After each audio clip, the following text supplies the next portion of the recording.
Bon, asalaamaaleykum man maa ngi tudd Babacar Wilane nekk étudiant artiste dëkk Sikilo. Je suis étudiant en master 1 à la faculté des sciences et techniques de l'université Cheikh Anta Diop de Dakar. En plus de ça, je suis artiste parce que damay dessiner ay portraits ak ay tableaux d'art, mais aussi damay def ay réalisations yoo xam ne day bokk ci développement Sénégal. léegi nag ñu amoon benn idée mooy dañoo gis ne tey jii environnement bi dañ ko war a protéger te aussi gis nañ ne ay déchets plastiques day nuire environnement bi. léegi nag bi ñu demee di xool loolu ñu ne tey lan lañ mën a def solution pour wàññi déchets plastiques yooyu si la ñu xalaat ne tey war nañ mën a def bi une chose de bien. léegi nag si lañ commencé def recyclage lu ñuy woowee recyclage. léegi nag bi ñu recycler université ay bouteilles plastique di ko def ay poubelles idée boobu lañ njëkk a am mooy jël ay bouteilles plastique di leen recycler di leen defar ay poubelles. léegi nag poubelle bi dañ si doon bind je suis une poubelle issue de vos poubelles parce que tey jii bouteille bi da nga koy dem jëlee ci mbalit bi ñëw teglante ko ba defar ko genre poubelle ba pare te aussi day contenir mbalit te aussi mën na nekk format bu mag boo xam ne nii dina mën a téye mbalit yu bari. ñu essayé ko première fois université Cheikh Anta Diop de Dakar bi ñu ko defee gis ne étudiants yi bu ñu ko tegee ci biti étudiants yi dañ ci intéressé wu dañuy ñëw di ko xool parce que affaire yi rafet na par décoration bi. en plus de ça tamit dañ koy ñëw di poubelle yi bu manqué foofu ñoom seen mbalit yëpp foo lañ koy def ñu ne lii de vraiment war nañ ko mën a yaatal si lañ dem defar ci ay échantillon poubelle remettre ko suñu directeur nouveau DG monsieur Ndéné Mbodj ñu ngi koy nuyuwaale de sa part de notre part. biñ ko remisé après mu kontaan si wax ñu ne ñu vraiment lii tamit benn appui la boo xam ne nii day bokk si nekk ay jeunes yu ambitieux bëgg tamit seen réew moo tax ngeen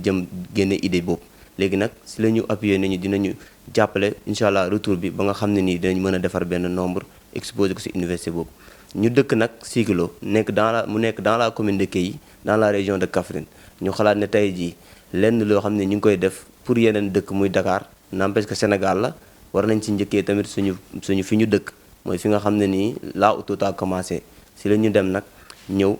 ak suñu maire ñuy waxtaan ak moom parce que vidéo yi moom sax da ko doon gis di apprécier naan li ngeen di def ni rafet na te lii fierté la pour communiquer yi parce que fi ngeen commencé di ko parce que moom tamit dafa wàccee boppam day gis sa statut commenté nga message ko mu répondre la. léegi nag si la ñu waxtaan ak moom mu xamal ñu que ni vraiment lii moom di nga ko def si commune bi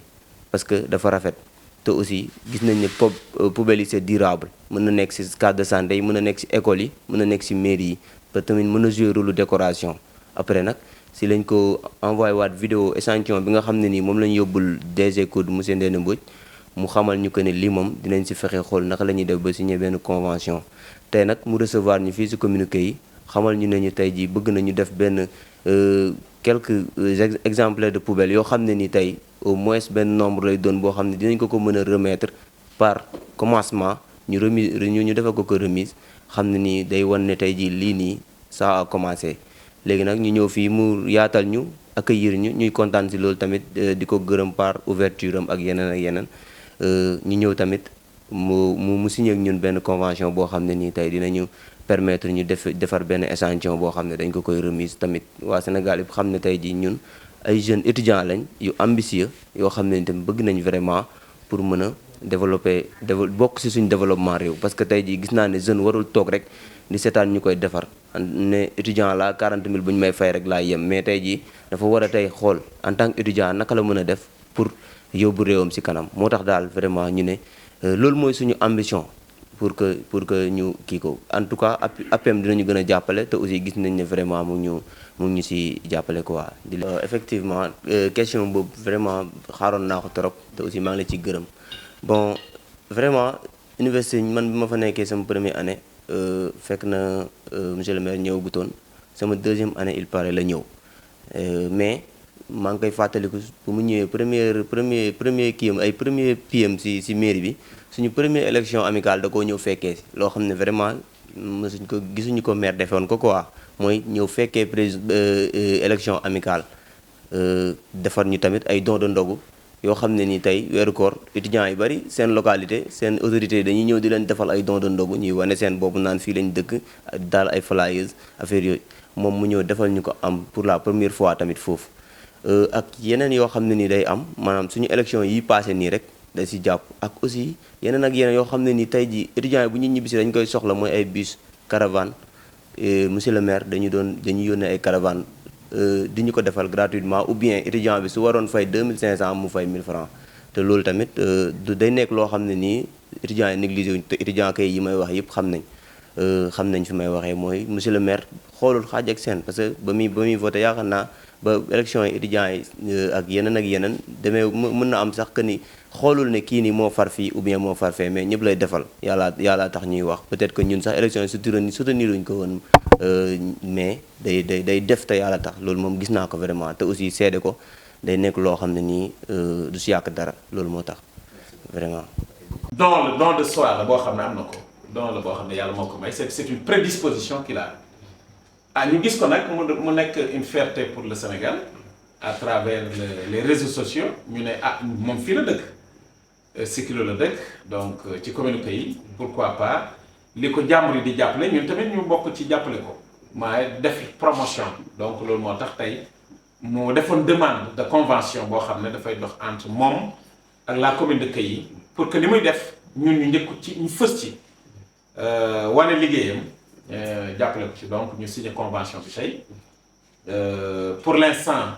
ñun li ñu bëgg mooy mu defar xam naa ne amagul les moyens qu'il faut pour def un grand nombre mais pour l'instant na commencé ci 10 poubelles d'abord boo xam ne dafay ñëw fii desiwaat fii def fi une remise symbolique bu ko defee aussi ñu mën ko nag ñun tamit boole ko ak les maires du département et de la région mairie bu nekk mu fexe ko équiper déjà pour la mairie de Kayes il y a des postes de santé qui sont là il y a des écoles qui sont là yooyu yëpp ñu xool aussi Kayes qu'est-ce qu'il pourra faire pour poubelles yooyu nga xam ne c'est des poubelles écologiques nga xam ne ay mbalit la waroon a dem te xam nga lépp lu jëm ci plastique moom pour mu dégrader c'est un problème boobu dañ ko am actuellement nii donc loolu moo tax ma ne na ñëw on va équiper et les écoles et les postes de santé ñu boole ko et les autres maires aussi du département waaye nous avons aussi l'université qui est là le campus universitaire on a de très bonnes relations avec le nouveau directeur le directeur général du CROUS donc on va te mettre en rapport aussi mu liggéey yow comme le directeur du COUD li mu liggéey yow foofu ci Dakar kii tamit fexe ko liggéey ci campus am yi non seulement dina rafet mais dafay jouer ci écologie je crois que actuellement nii fléau bi monde bi am actuellement maintenant daf ci bokk le réchauffement climatique la pollution dans toutes ses formes daf ci bokk léegi bu njëkk c'était la famine c'était aussi le sida waaye tey mën nañ ne bu taxaw bi taxaw daal mooy le réchauffement climatique il y a des dégâts tàngoor bi ñuy am actuellement ni xam nga ne amuñ ko woon suuf bi fu mu nekk ni xoolal si boo demee ci tool yi mbuus yi ngay gis ci tool yi xam nga ne reenu gerte yi du am fu muy jaar ak reenu dugub yeeg yooyu ba pare loolu bu nekkee ci biir suuf kenn xamul kañ lay dégrader donc loolu tamit war nañ ci gën a liggéey moo tax daal vraiment moom dañ koy encourager te réew mi tamit lii rek moo koy doxal c'est kenn warul comme Kennedy lu mu waxoon rek bi mu ñëwee États-Unis en 1961 que les Américains ne vous demandez pas ce que votre pays peut faire pour vous au contraire